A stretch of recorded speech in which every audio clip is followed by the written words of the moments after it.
Olá, meus irmãos, graça e paz de Cristo Jesus, tudo bem com vocês? Nós estamos em uma série de estudos sobre o livro de Apocalipse. Esse é o terceiro estudo. Se por um acaso você caiu de paraquedas nesse vídeo, eu irei deixar na descrição do vídeo o link para você ter acesso ao estudo número 1, que é a introdução ao Apocalipse, e o estudo número 2. Os irmãos têm comentado nos vídeos, têm mandado mensagem via WhatsApp do quanto têm sido edificados, têm sido abençoados com esses estudos. E eu te convido a estar assistindo, a estar meditando, a estar ouvindo e a estar lendo e tudo aquilo que o Senhor tem para falar em sua vida. Nós estamos no capítulo 1, no versículo 9. A partir do versículo 9, nós estaremos estudando, lendo, meditando, versículo por versículo, versículo 9 até o versículo 20. E nós iremos ver a visão de Jesus no meio da sua igreja. Essa parte do Apocalipse, do versículo 9 até o versículo 20, tem essa mensagem, a visão de Jesus no meio da sua igreja. Soberano Deus, Pai bendito, nos abençoa para que venhamos ser grandemente edificados pelo Senhor. Que o Senhor venha estar nos iluminando para que possamos compreender a Tua revelação em o nome de Jesus Cristo. Amém. Irmãos, assim diz a palavra, acompanhe. Eu, João, irmão vosso, companheiro na tribulação, no reino e na esperança, em Jesus. Achei-me na ilha de Patmos, por causa da palavra de Deus e do testemunho de Jesus. Achei-me em espírito no dia do Senhor, e ouvi por detrás de mim grande voz como de trombeta, dizendo: o que vês, escreve num livro e manda às 7 igrejas: Éfeso, Esmirna, Pérgamo, Tiatira, Sardes, Filadélfia e Laodiceia.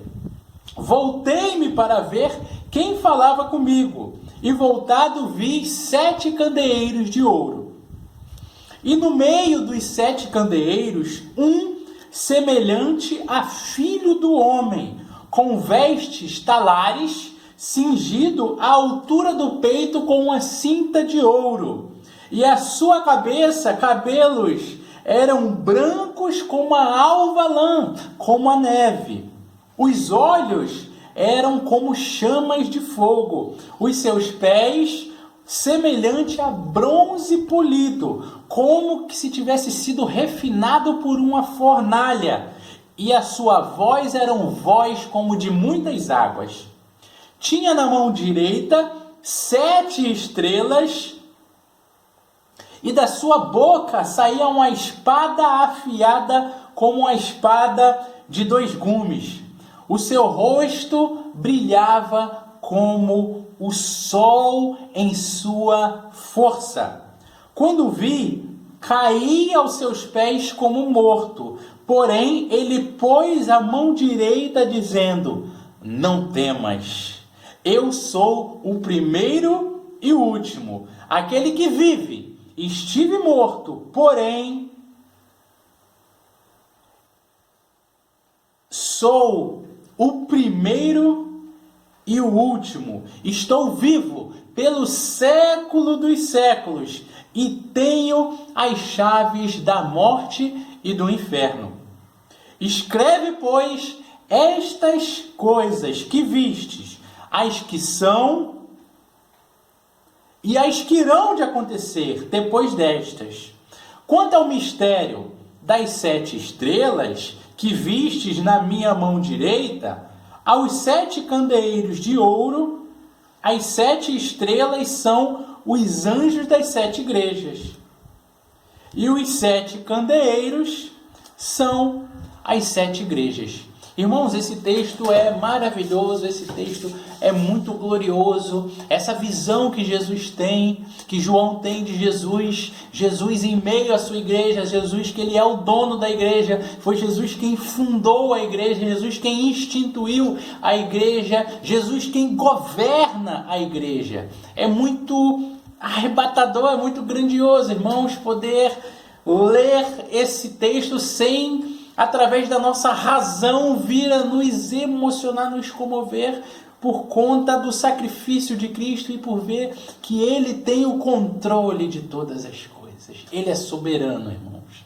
E esta visão inicia logo com essa primeira palavra de João. João, ele vem dizer que ele é irmão nosso. João, ele vem dizer que ele é companheiro. Irmãos, quando essa carta foi escrita, essa carta de Apocalipse, por volta do ano 95 depois de Cristo,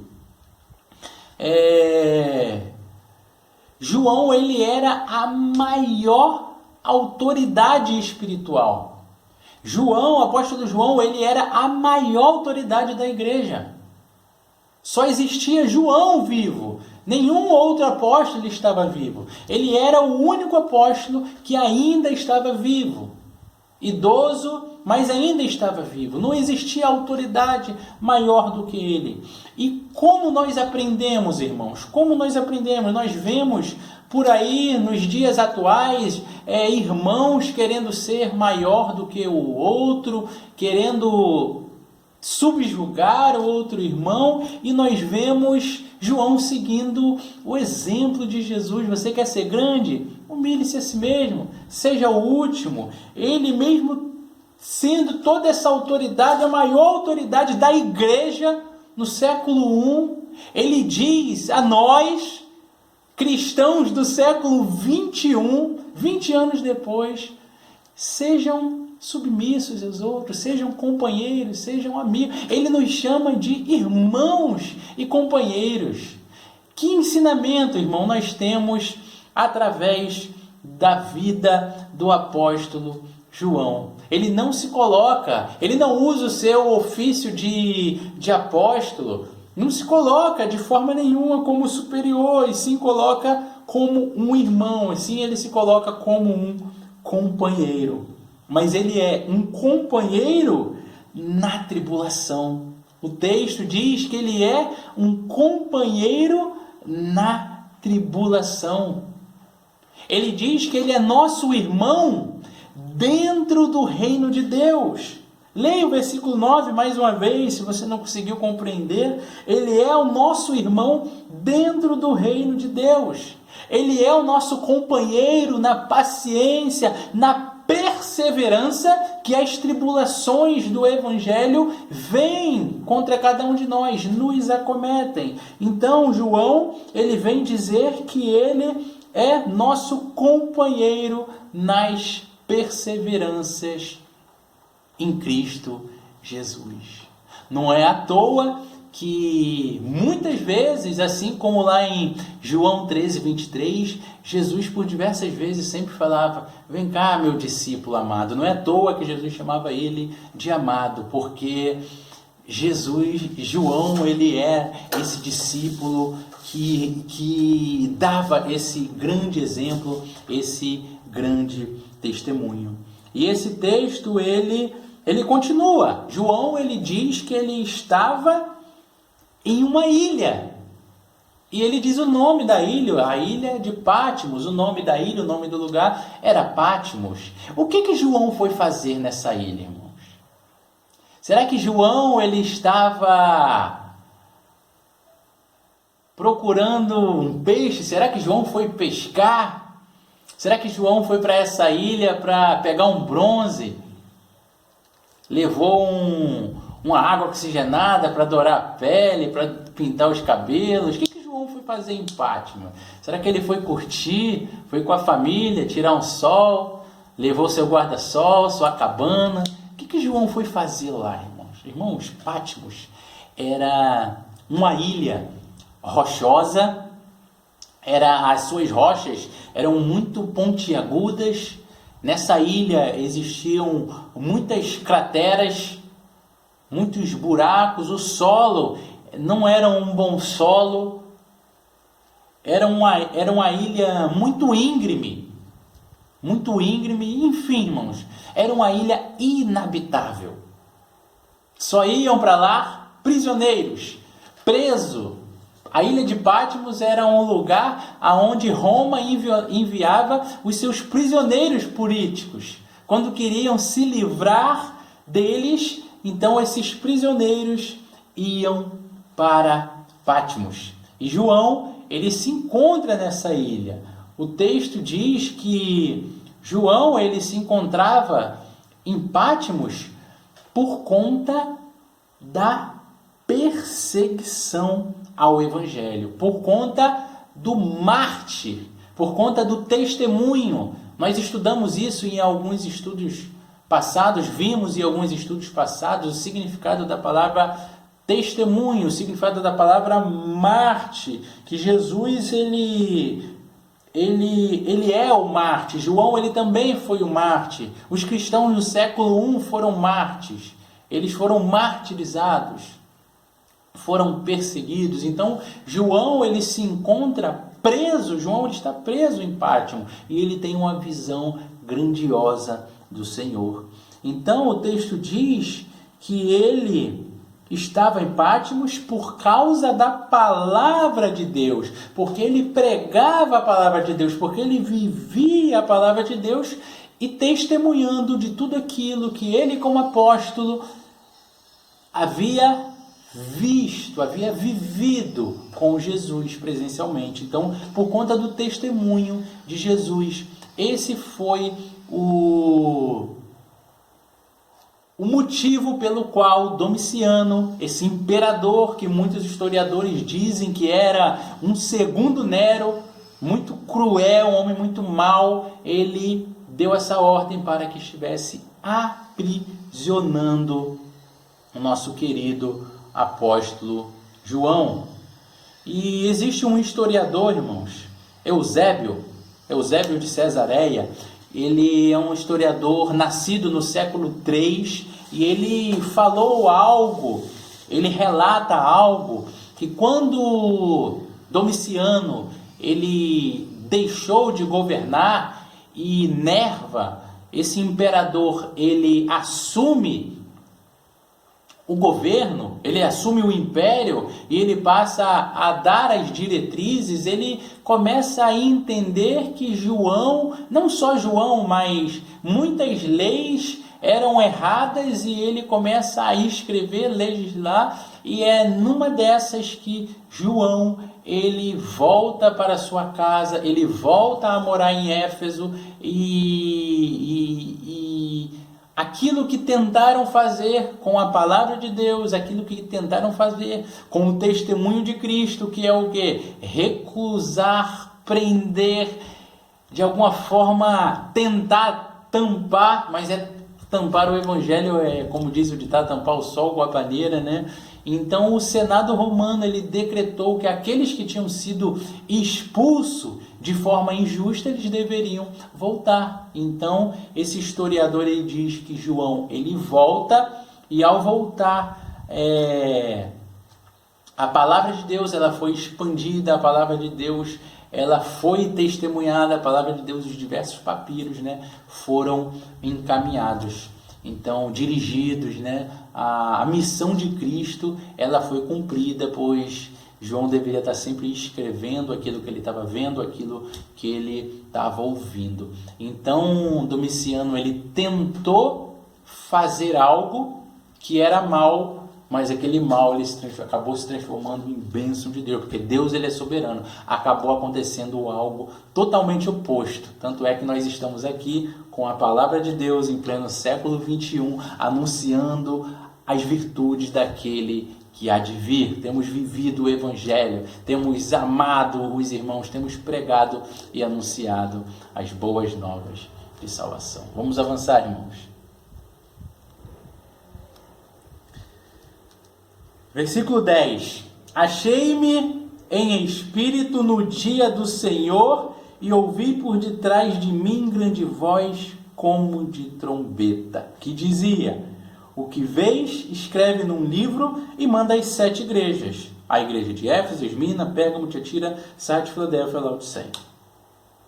Enfim, irmãos. João, ele se encontra em Patmos e o texto diz que no dia do Senhor, ou seja, no domingo, no primeiro dia da semana, João ele ouve uma voz.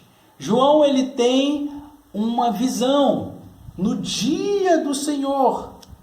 Versículo 10.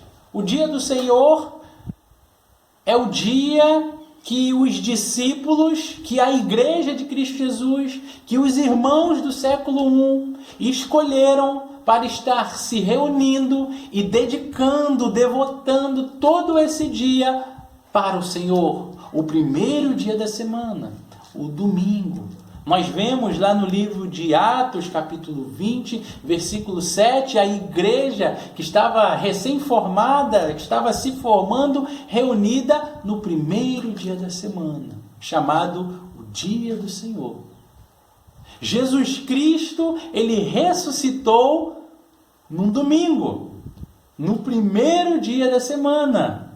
Por isso que os discípulos vêm chamar esse dia de Dia do Senhor, não mais como no Antigo Testamento, quando era no sábado. Agora, a igreja neotestamentária escolhe, através da ressurreição de Cristo, começa a se reunir no domingo, e esse é o Dia do Senhor. O livro de João, capítulo 20, versículo 1, versículo 19, vai falar sobre esta morte, sobre as testemunhas oculares, quando foram até Jesus no domingo, e Jesus já não estava mais ali, e havia ressuscitado, e nesse mesmo domingo, Jesus, no dia do Senhor, o primeiro dia da semana, ele aparece em vários lugares, aparece aos discípulos. Então, a igreja primitiva, os cristãos do século I, estavam reunidos, e João está ali na ilha de Patmos,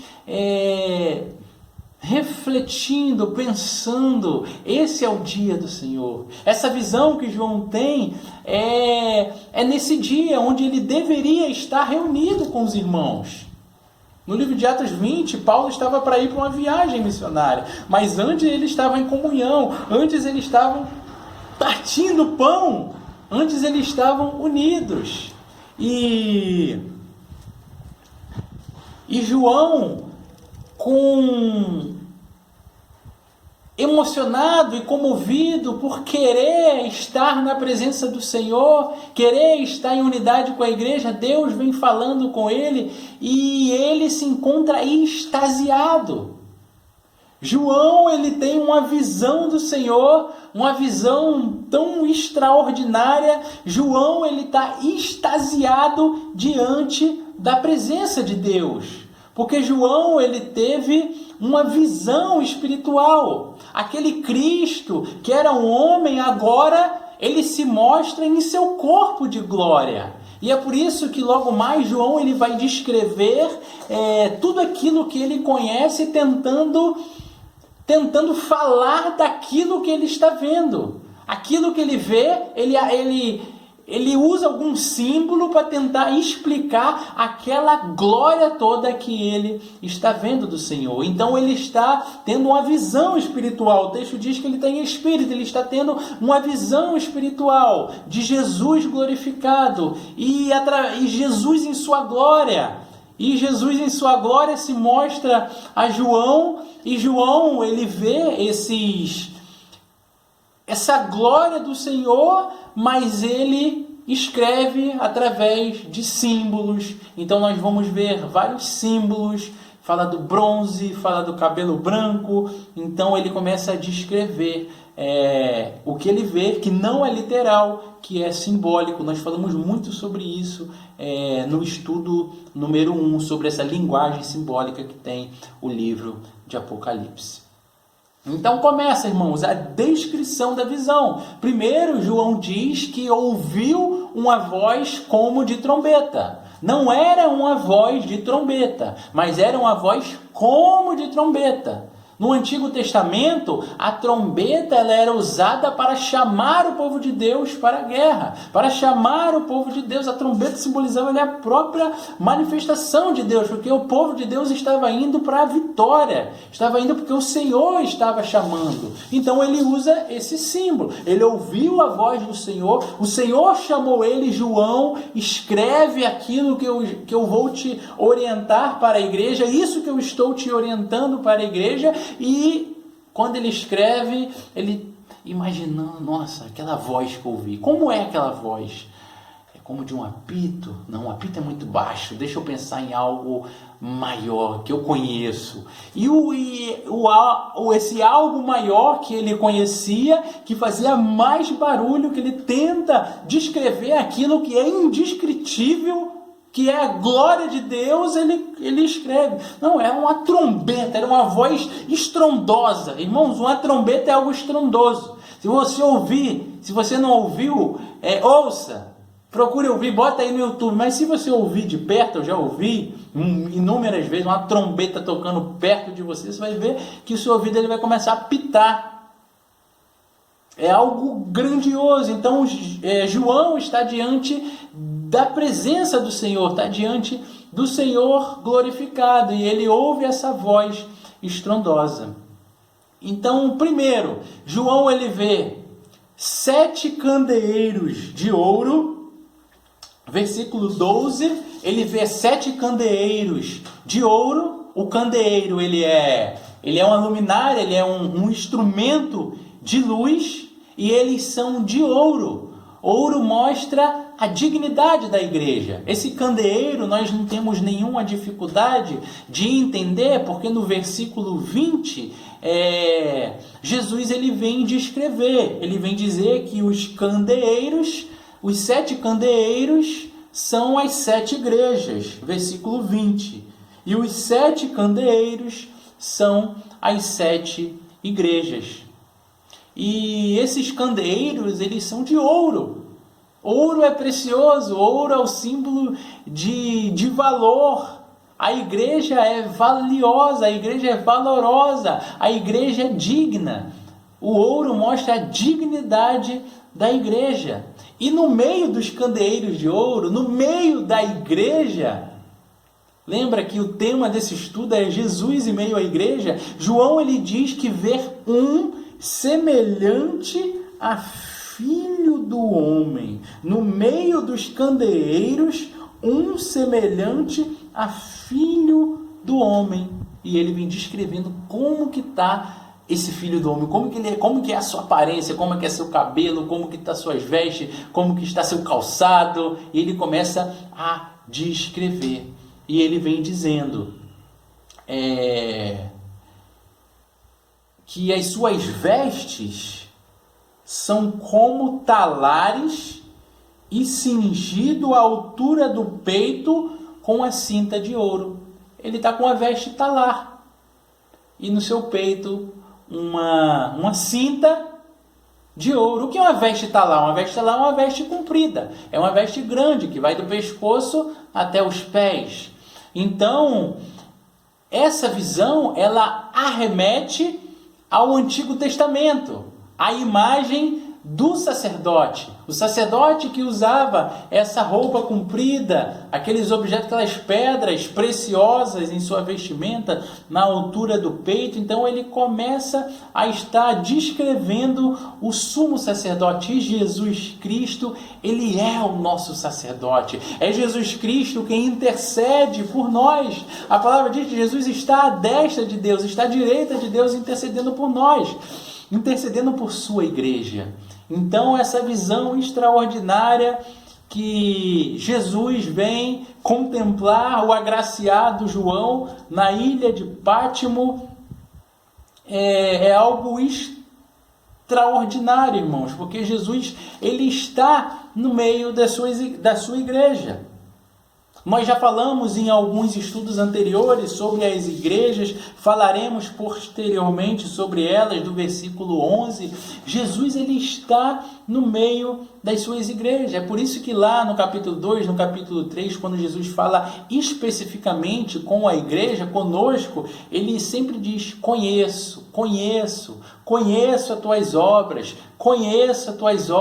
conheço o lugar que tu habitas, conheço a tua tribulação. É porque Jesus ele está no meio da igreja.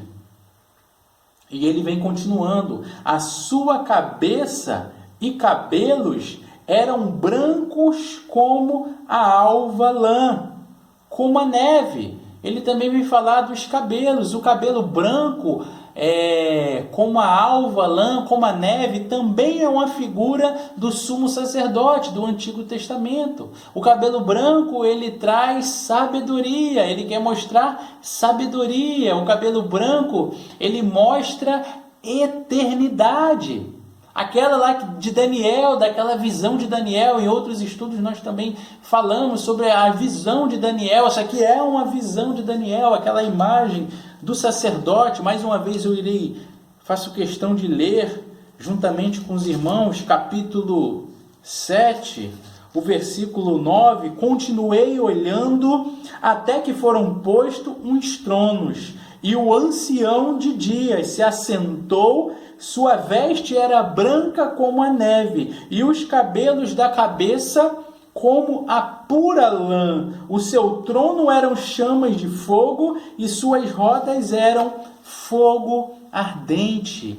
Então, irmãos, o ancião de dias é o Senhor. Esse ancião de dias de Daniel é a imagem de Cristo Jesus. Se os irmãos repararem, vai estar lá em letra maiúscula, tanto A como D.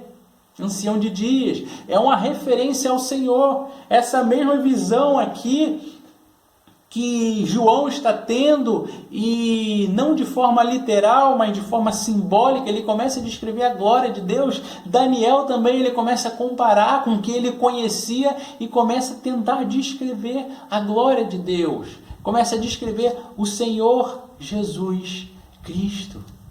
E continuando o texto, ele vem dizer que os seus olhos são como chamas de fogo, ainda no versículo 14. Os seus olhos são como chamas de fogo. O que é isso, irmãos? É aquele que vê todas as coisas. É aquele que sabe de todas as coisas.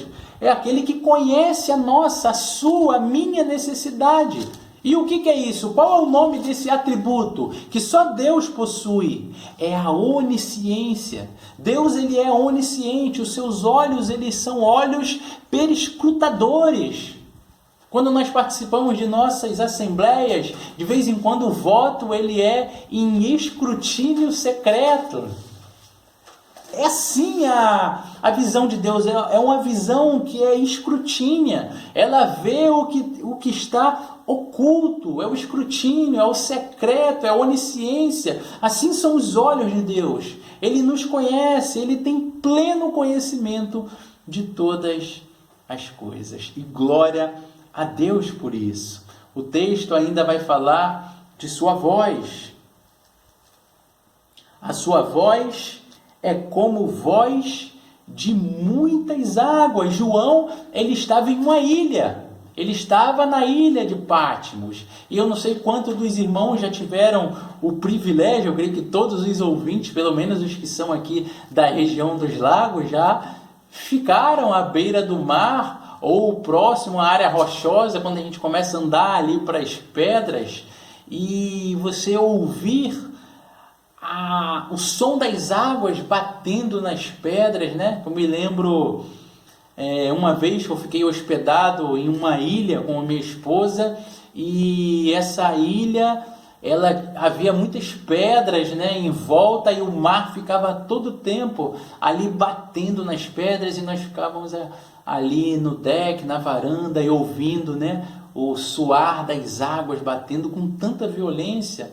Não sei quantos irmãos ali também na Praia do Forte, em Cabo Frio, foram nadando ali próximo às pedras e ficaram com aquele medo. Nossa, se essa água me puxar e me jogar nas pedras, é morte certa.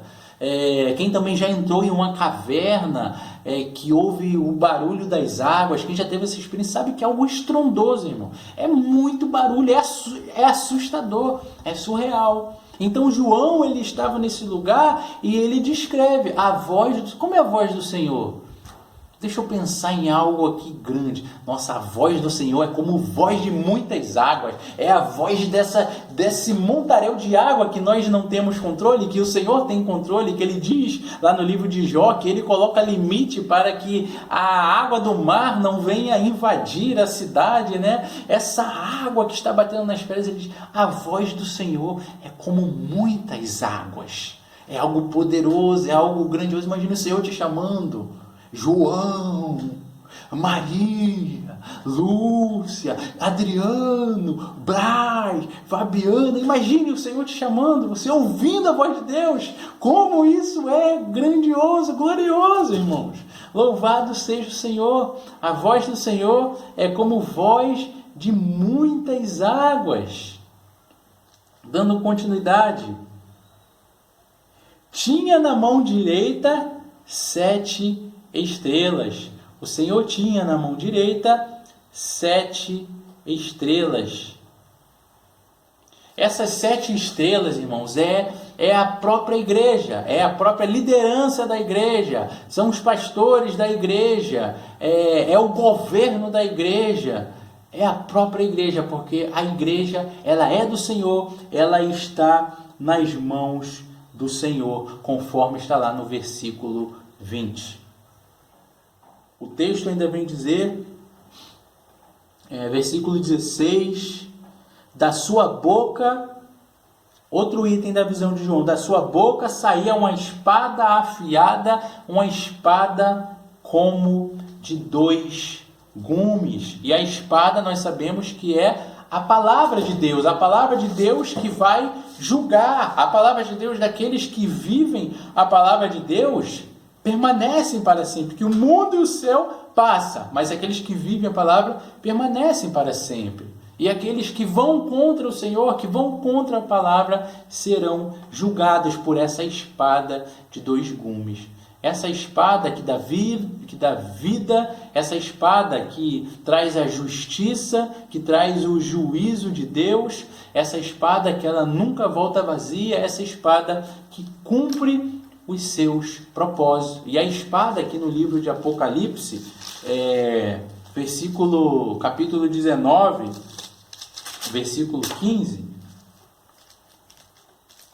ela está sempre ligada, de sua boca sai uma espada afiada para ferir as nações, e ele mesmo as regerá com um cetro de ferro, e pessoalmente pisa o lagar do vinho do furor da ira do Deus Todo-Poderoso.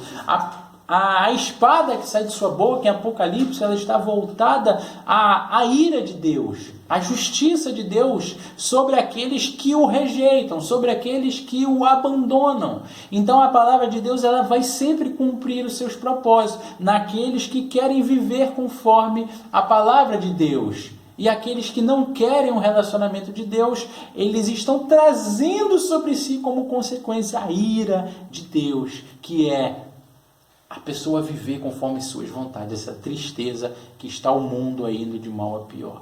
Então, irmãos, o Senhor, Ele é justo, o Senhor, Ele é misericordioso, a sua palavra ela nunca volta vazia, os propósitos e os juízos de Deus irão se cumprir na vida do homem bom e na vida do homem mau, na vida daquele que se entregou ao Senhor Jesus e daquele que resiste, está com o coração ainda duro.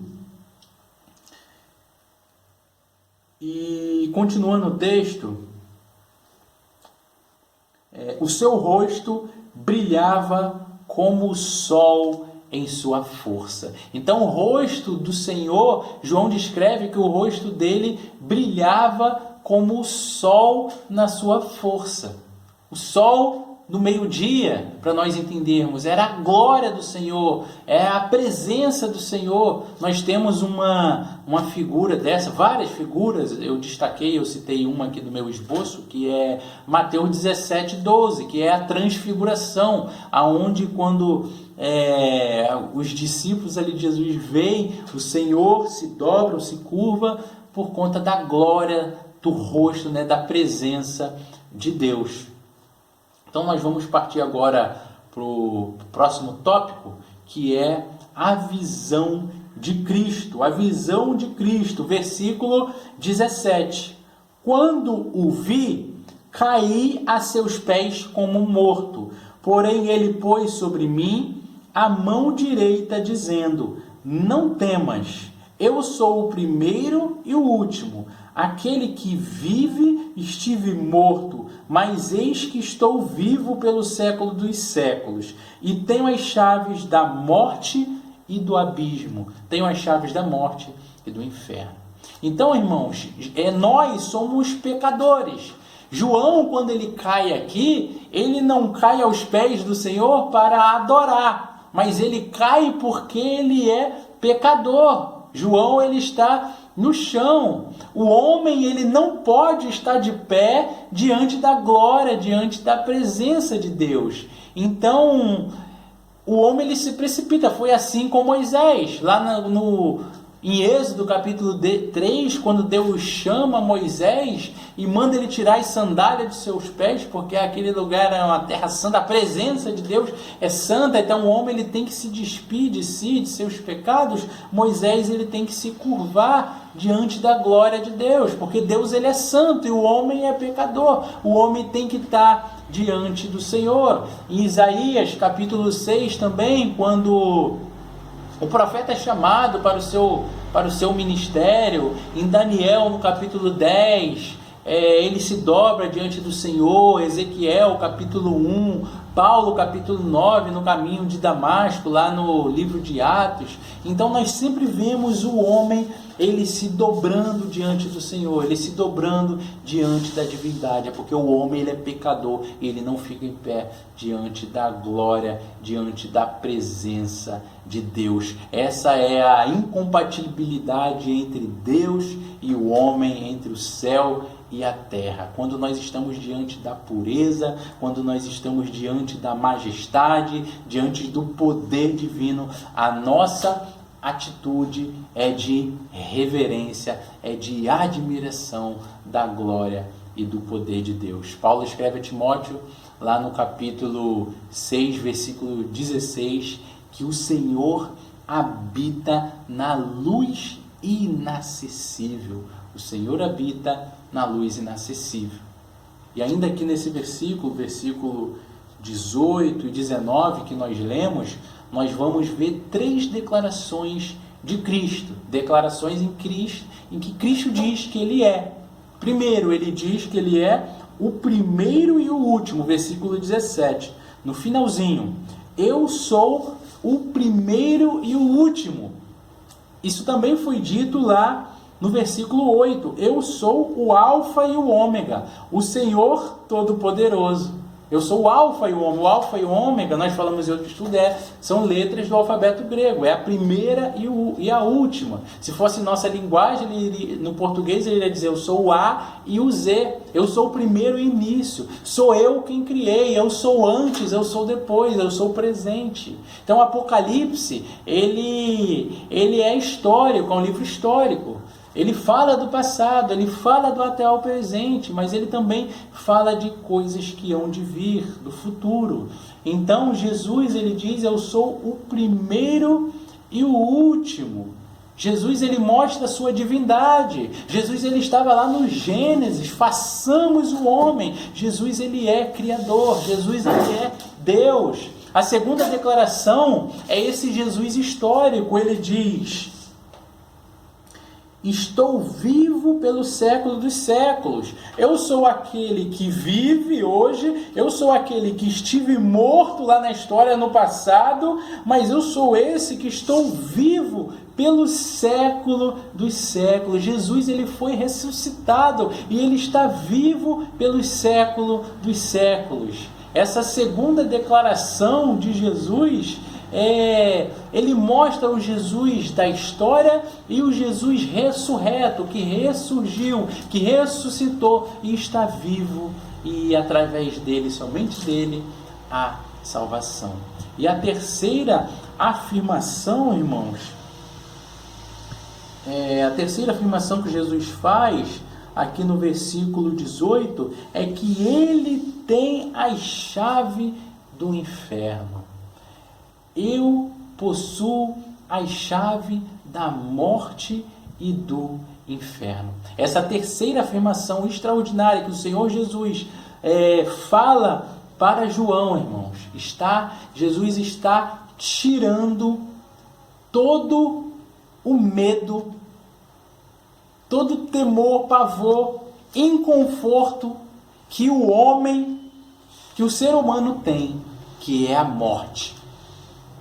Nós vemos nos últimos dias tanta gente com medo de morrer, com medo da morte. Jesus, ele vem declarar que ele tem o controle sobre a morte. E aqueles que entregam a sua vida a ele não irão morrer, irão viver para sempre na eternidade juntamente com ele.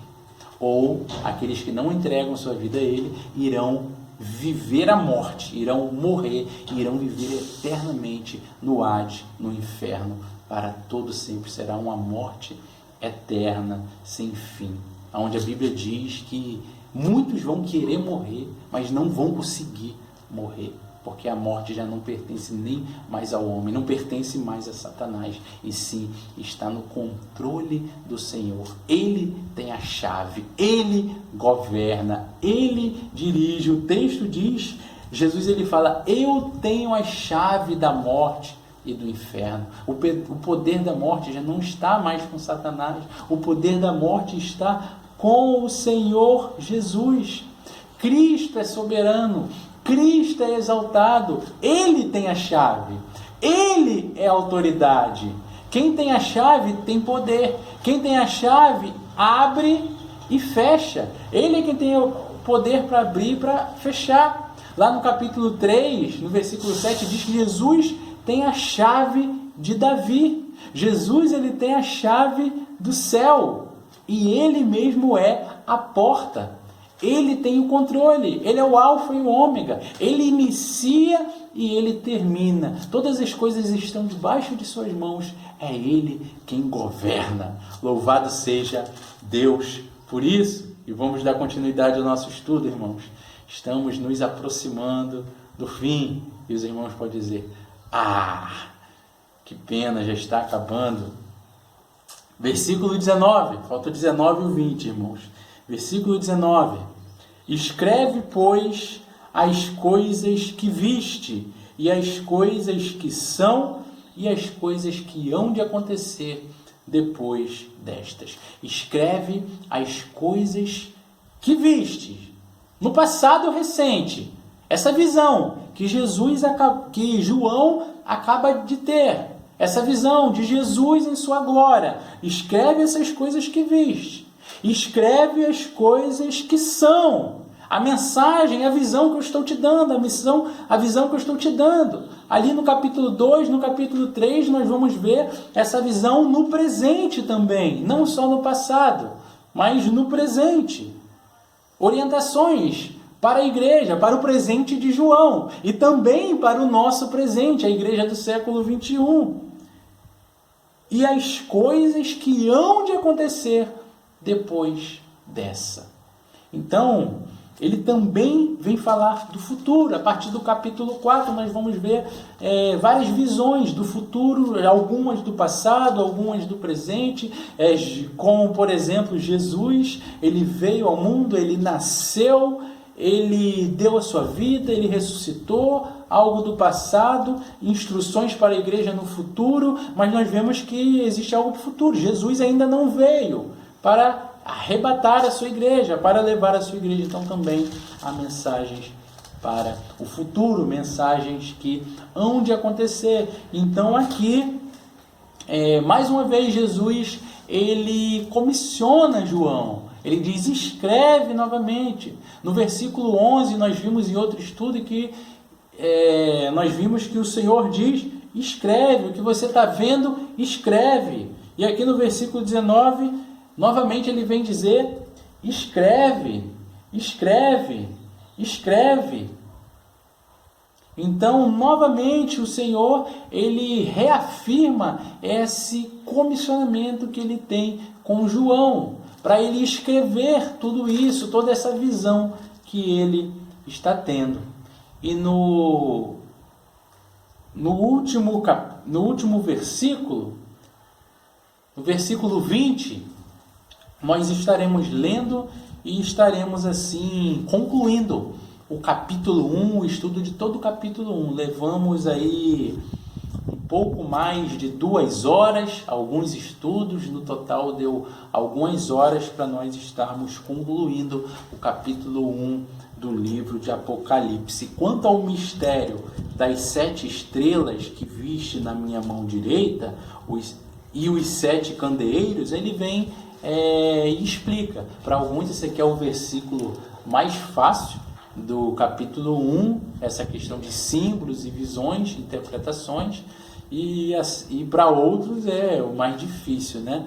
Mas ele fala que ele revela o mistério, né? Quanto ao mistério, e nós sabemos que o mistério no Novo Testamento, para nós que lemos o Novo Testamento, para nós que lemos a carta de João, não existe mais mistério, né? É mistério para aqueles que não leram, para aqueles que não estudaram, para aqueles que não buscaram. Para esses sim é mistério. O mistério que foi manifesta aos homens é o Senhor Jesus Cristo, a sua glória. Então já não existe nenhum mistério. Então João, ele vai estar aqui revelando, vai estar aqui nos mostrando. O Senhor Jesus revela a João, revela a nós aquilo que esteve no passado oculto.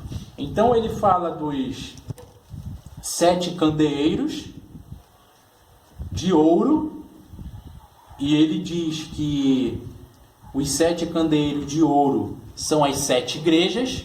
Em estudos anteriores nós falamos sobre o simbolismo peculiar da Bíblia, principalmente aqui no livro de Apocalipse. E 7 nós aprendemos que significa, nós estudamos e entendemos que é totalidade, que é completa, né? Então, os 7 candeeiros são para as 7 igrejas, são para todas as igrejas, para a igreja do século I, para a igreja primitiva, para a igreja da Idade Média, para a igreja da Reforma, para a nossa igreja, para a igreja contemporânea.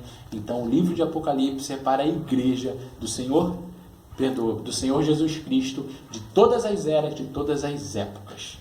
Então, essa visão desses candeeiros de ouro, ouro é dignidade, que possui a igreja, que é do Senhor Jesus, por conta do nome do Senhor Jesus.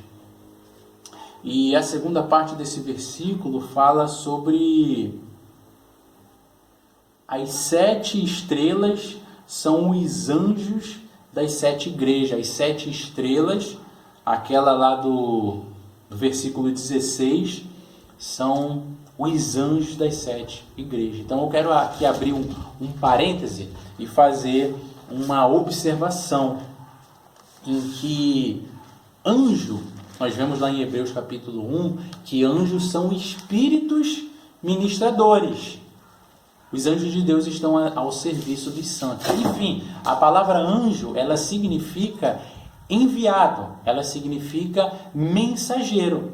E o pastor, ele é o mensageiro quando o Senhor fala com ele, e ele é encarregado de estar pastoreando o rebanho do Senhor, de estar cuidando, de estar trazendo a mensagem. Então, o pastor, ele é o anjo do Senhor, ele é o mensageiro do Senhor quando ele está pregando, quando ele está trazendo o estudo. Então, dentro dessa observação desse parênteses, nós não temos em nenhum outro lugar na Bíblia, nós não vemos o pastor ser chamado de anjo. Nós não vemos o pastor ser chamado de anjo. E nós vemos nesse versículo 20, no versículo 16, Jesus ele dizer que as 7 estrelas estão em sua mão direita. Ou seja, Jesus ele é o dono da igreja. Jesus ele está cuidando da igreja. O que é isso? Isso é cuidado, é o Jesus que cuida, é Jesus que protege, Jesus que dá a direção. Ele é o cabeça da igreja, ele é o dono da igreja. Então, eu entendo nós entendemos que essa mensagem ela é para a igreja, por mais que ela passe pelo pastor, por mais que ela passe pela diretoria da igreja, por mais que ela passe pela liderança da igreja, o dono da igreja é o Senhor Jesus. Ele que é o cabeça, Ele que é o dono. A mensagem é para a igreja. Deus, Ele está cuidando da igreja. Jesus, Ele governa a igreja, pois foi Ele quem fundou a igreja. Jesus está no meio dos candeeiros de ouro. Que Deus esteja te abençoando até o próximo estudo. Eu espero em nome de Jesus que você tenha sido grandemente edificado e que logo mais possamos estar entrando aí no capítulo 2, no capítulo 3, vendo ali o Senhor falando, trazendo essas mensagens para a sua igreja. E no capítulo 4 também algo extraordinário, muitas visões que nós continuaremos a ver e sermos assim iluminados pelo Espírito Santo de Deus para sermos edificados. Que Deus te abençoe. Deixa eu orar pela sua vida. Pai, esteja abençoando o querido ouvinte que está aqui comigo, estudando a Tua Palavra, Pai. Que o Senhor esteja confirmando tudo aquilo que nós estudamos em nossos corações, de tal forma que venhamos ser edificados, de tal forma que venhamos ter um encontro pessoal com o Senhor, com Deus da Tua Palavra. Oramos grato em nome de Jesus.